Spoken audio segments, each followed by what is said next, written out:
Itu sebabnya bagi sebagian besar orang yang namanya state itu dianggap state emosi mood apapun lah ya, motivasi apapun, itu dianggap sesuatu yang di luar kendalinya bagi sebagian besar orang.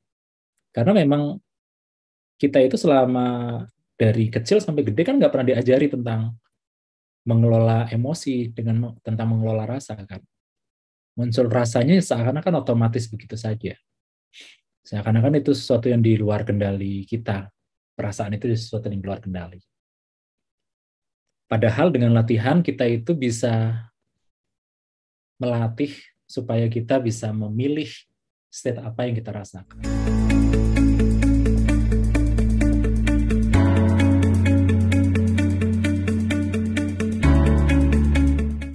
Bismillahirrahmanirrahim. Assalamualaikum warahmatullahi wabarakatuh. Oke, jadi agenda PG malam hari ini adalah melanjutkan bahasan 2 pekan yang lalu tentang state. Tadi saya sempat bagi-bagi PDF atau sempat kebaca atau enggak gitu ya. Karena sudah mepet sekali membagikannya. Kita review dulu ya beberapa poin yang sudah kita pelajari dan diskusikan di PG yang lalu, 2 pekan yang lalu. Yang pertama, kita sudah belajar bahwa yang namanya state ini adalah kondisi pikiran, perasaan, dan fisiologi tertentu atau fisik tertentu. Jadi ketika kita bicara tentang state itu bukan sekedar kondisi perasaan, rasanya gimana, karena sebenarnya perasaan itu kan merupakan sintesis antara apa yang kita pikirkan dan kondisi fisik kita. Jadi sintesis antara kondisi fisik dan kondisi mental, antara fisiologi dengan pikiran kita. Nah, menghasilkan yang namanya state. Untuk mempermudah, kalau untuk awal-awal yang baru berkenalan dengan NLP, diistilahkan dengan perasaan. Tapi perasaan di sini beda dengan istilah kinestetik ya. Karena beberapa itu masih ada yang suka ketukar tuh. Jadi perasaan dengan kinestetik. Kalau kinestetik kita terjemahkan supaya agak berbeda, sensasi rasa. Panas, dingin, kasar, halus, nah itu kinestetik tuh, sensasi rasa. Sementara kalau state atau perasaan itu ya misalnya sedih, marah, khusyuk, tenang, sabar, yang seperti itu ya. Supaya berbeda. Nah, state yang kita rasakan itu kemudian nanti akan mempengaruhi atau menentukan perilaku yang muncul. Perilaku yang munculnya seperti apa? Ya tergantung state-nya. Kalau orang lagi sedih ya perilaku yang muncul begitu gitu ya. Kalau lagi marah ya perilakunya begono gitu ya. Dan lain sebagainya gitu. Jadi memang perilaku kita yang kelihatan dari luar ini, apa yang kita lakukan dan lain sebagainya, itu dipengaruhi oleh state yang kita rasakan. Nah, state yang kita rasakan sehari-hari ini berubah-ubah terus nih. Jadi tergantung situasi yang kita alami, tergantung pengalaman yang sedang kita alami dan lain sebagainya. Jadi kayaknya sih jarang ya orang yang state-nya itu sama terus gitu ya dari pagi sampai sore gitu. State-nya sama itu saya pikir kayaknya nggak ada. Jadi state itu berubah-ubah, naik turun naik turun naik turun. Ya kadang stres, kadang relax itu kan ya, kan kayaknya nggak stres terus dari awal sampai akhir gitu ya. Atau relax terus dari awal sampai akhir. Biasanya berubah-ubah. Nah, state sendiri sebenarnya kalau kita menggunakan teori stimulus respon, itu salah satu bentuk respon kita. Bentuk kita untuk merespon sebuah stimulus atau pemicu tertentu. Stimulusnya ini bisa stimulus internal dari dalam, contohnya misalnya kita membayangkan sesuatu, kita memikirkan sesuatu, atau kita teringat akan sesuatu yang sudah dialami misalnya, itu bisa memacu state tertentu. Misalnya teringat dengan ibu yang sudah meninggal, itu bisa memunculkan state sedih misalnya. Teringat dengan pengalaman ketika anak masih bayi lagi lucu-lucunya, itu muncul state bahagia, state senang, misalnya seperti itu. Bisa juga internal itu bukan hanya apa yang sudah terjadi di masa lalu, bisa juga kita membayangkan sesuatu yang belum terjadi. Itu juga bisa memicu state.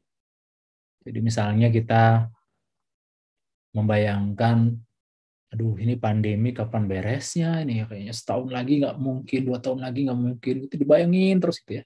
Itu akan memicu sebuah state tertentu. Atau memikirkan tentang, ini gimana ini kayaknya kok bisnis kok makin ke sini makin hancur gitu ya. Makin makin rusak, ini nanti ada PHK gimana dan sebagainya. Membayangkan sesuatu yang belum terjadi pun bisa memicu state. Jadi bukan hanya memori, imajinasi juga bisa memicu state tertentu. Makanya kalau di kalangan teman-teman NLP maupun di kalangan teman-teman hipnoterapi itu ada satu, apa ya namanya ya, satu kesepakatan mungkin ya istilahnya ya. Pikiran kita, otak kita itu tidak bisa membedakan antara kenyataan dengan imajinasi. Tidak bisa membedakan antara memori dengan imajinasi. Efeknya sama-sama kuat. Ya baik memori maupun imajinasi itu efeknya sama.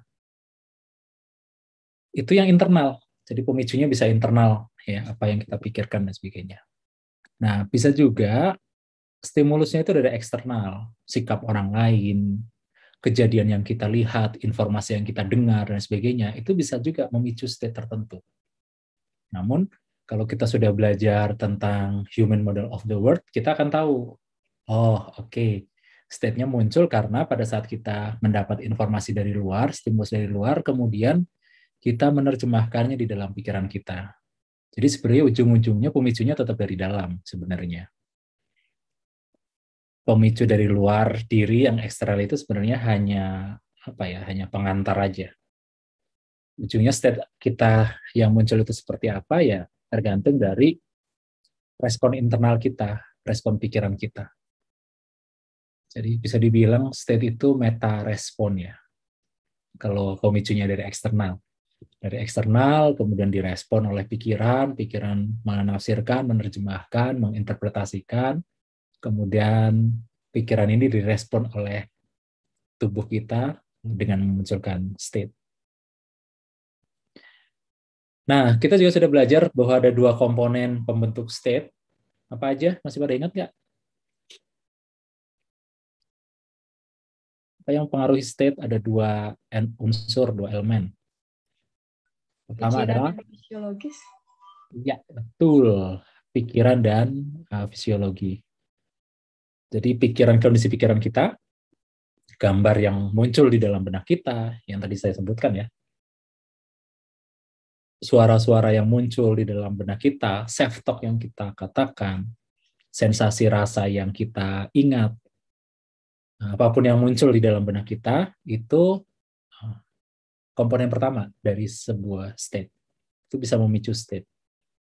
Komponen keduanya adalah kondisi fisik atau fisiologis kita. Postur kita, gestur kita, ekspresi muka, pola bernafas, gerakan mata, itu nanti akan mempengaruhi state kita. Jadi ketika kita bicara tentang state awareness nih, 2 minggu yang lalu kan kita bahas tentang state awareness, tentang menyadari state. Sebenarnya kita bukan hanya menyadari apa yang saya rasakan saat ini, bukan.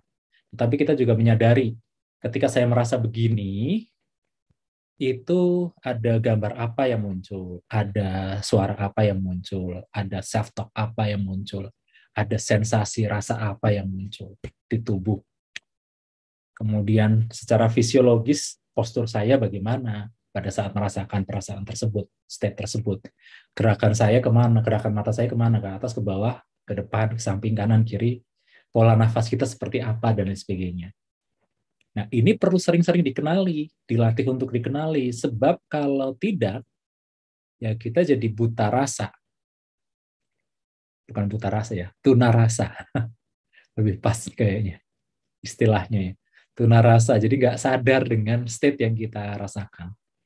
Karena seperti halnya kebiasaan, yang namanya state ini kan munculnya otomatis ya. Munculnya otomatis, nggak kita sadari gitu. Itu sebabnya bagi sebagian besar orang, yang namanya state itu dianggap state emosi, mood, apapun lah ya, motivasi, apapun, itu dianggap sesuatu yang di luar kendalinya. bagi sebagian besar orang. Karena memang kita itu selama dari kecil sampai gede kan nggak pernah diajari tentang mengelola emosi, tentang mengelola rasa kan. Muncul rasanya seakan-akan otomatis begitu saja. Seakan-akan itu sesuatu yang di luar kendali kita. Perasaan itu sesuatu yang di luar kendali. Padahal dengan latihan kita itu bisa melatih supaya kita bisa memilih state apa yang kita rasakan. Mungkin state-state yang bersifat awal mungkin unconscious nih, kita nggak sadar itu ya. Marah itu kan kadang-kadang saking cepatnya sebenarnya sih prosesnya. Prosesnya saking cepatnya, otak kita memproses informasi dan emosi saking cepatnya sehingga tiba-tiba perasaannya muncul. Tapi pada saat perasaan itu muncul, kita sebenarnya masih bisa memilih responnya. Apakah akan kita teruskan apa yang kita rasakan ini, atau akan kita stop, kita break, lalu kita alihkan ke state yang lain. Nah, manusia punya kapasitas untuk itu. Yang kapasitas ini tidak dimiliki oleh binatang. Binatang itu kan stimulus respon kayaknya nggak ada, apa namanya ya, mereka tidak punya kebebasan untuk memilih responnya. Makanya ada penelitian ini ya, Pavlov itu kan, yang anjing dikasih makanan sama bel itu bolak-balik sehingga setiap kali mendengar bel anjingnya mengeluarkan air liur. Nah, anjingnya tidak punya kebebasan untuk memilih. Ya, dia ngikutin aja kalau ada stimulus seperti ini ya responnya begini, stimulus begini ya responnya begini dan seterusnya.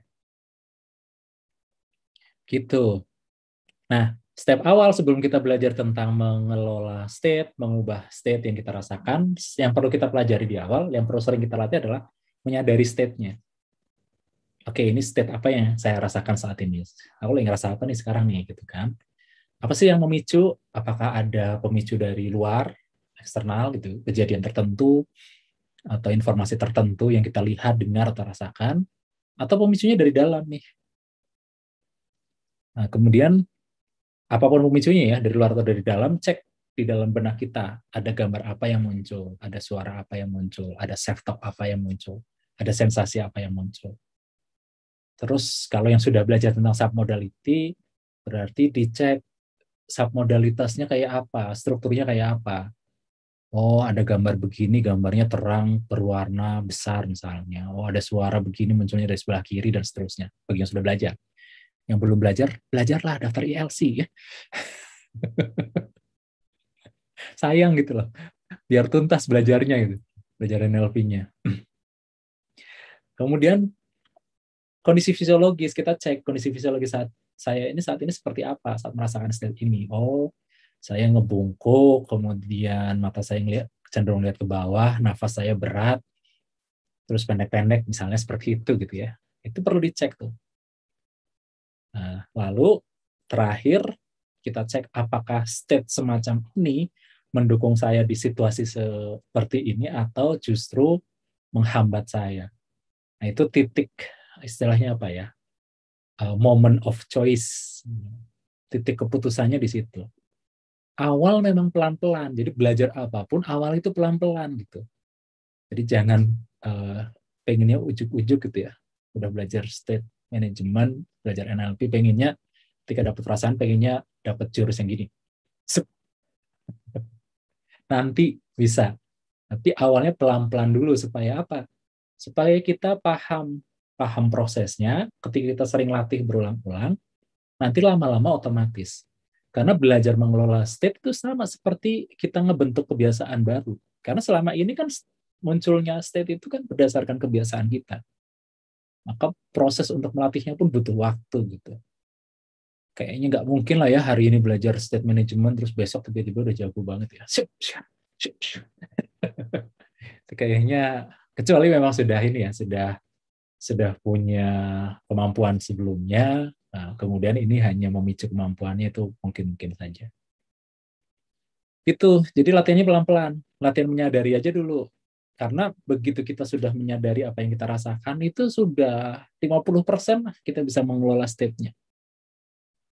Nah, seringkali kan kita hanya nggak suka dengan apa yang kita rasakan, terus pengen ganti, pengen ubah. Padahal apa yang kita rasakan itu perlu diterima dulu. Kita itu nggak bisa mengubah apa yang tidak kita terima.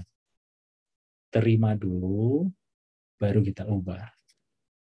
Jadi kalau orang Tai Chi berkelahi itu accept dulu, terima dulu, baru diutilisasi, baru diarahkan, baru dimanfaatkan. Nggak langsung dibelokin di awal gitu. Jadi diterima dulu. Ya, kalau dalam konteks relationship ya sebenarnya sama ya. Passing dulu baru leading. Konteks mengelola emosi juga sama. Passing dulu, ikuti apa yang kita rasakan, kenali. Ya, nanti kalau level berikutnya ya, level berikutnya itu kenali positive intention-nya, niat positifnya apa. Nah, setelah itu baru leading. Tapi untuk sementara, kalau di level sekarang, nggak usah sampai ke positive intention dulu lah.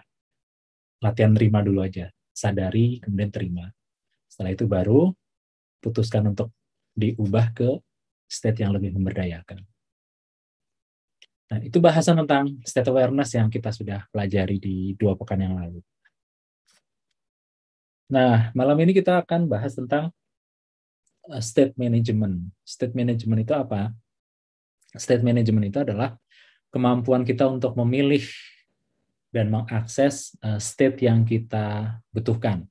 Kemampuan kita untuk memilih dan mengakses state yang paling tepat dalam situasi tertentu. Pertanyaan apa yang bisa kita gunakan untuk mengelola state? Ya, yang paling simpel ya 3 sih. 1, apa state yang sedang aku rasakan saat ini? Yang kedua, apakah state ini mendukungku untuk mengatasi atau berinteraksi dengan situasi semacam ini? Dan yang ketiga adalah, kalau memang jawabannya, oh enggak, itu enggak mendukung, maka ajukan pertanyaan yang ketiga, apa state yang tepat untuk situasi semacam ini? Itu dulu startnya, latihan kayak gitu aja dulu. Jadi ini tahap keduanya ya. Kalau tahap pertama tadi adalah sekedar mengenali apa state yang dirasakan, apa pemicunya, kemudian gambar suara rasa yang muncul di benak kita apa, lalu fisiologi kita seperti apa. Langkah 2, tahap 2, nanti kalau kita sudah terbiasa dengan state awareness, kita belajar untuk mempertanyakan dalam tanda kutip, apakah state ini mendukung saya atau menghambat saya. Kemudian apa kira-kira state yang tepat yang perlu saya munculkan dalam situasi semacam ini. Nah, begitu kita sudah nemu situasi yang tepat, maka berikutnya ya tinggal di otak-atik. Nah, otak-atiknya gimana? Nanti deh, pelan-pelan ya.